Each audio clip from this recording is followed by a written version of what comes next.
SSC GD constable 2024 এর পরীক্ষার জন্য ইতিহাস থেকে কয়েকটি খুবই গুরুত্বপূর্ণ প্রশ্ন।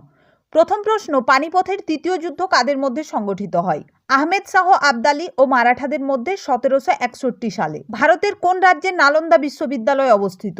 বিহার রাজ্যটিতে। চীনা পর্যটক ফা হিয়েন কার রাজত্বকালে ভারতে আসেন? দ্বিতীয় চন্দ্রগুপ্তের রাজত্বকালে। ফিরোজ শাহ তুঘলক দ্বারা নির্মিত দার উল সাফা কি? একটি বিনামূল্যের হসপিটাল। নিম্নোক্ত কাদের সঙ্গে সিন্ধু সভ্যতার বাণিজ্যিক সম্পর্ক ছিল? মেসোপটেমিয়ার সঙ্গে। আয়ুর্বেদ কোন বেদের মূল বিষয়? অথর্ববেদের। ভারতের বিসমার্ক নামে কে পরিচিত ছিলেন? সর্দার বল্লভভাই প্যাটেল।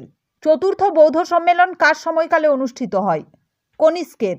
বাবরের ভারত আক্রমণের সময় দক্ষিণ ভারতে বিজয়নগর সাম্রাজ্যের শাসক কে ছিলেন?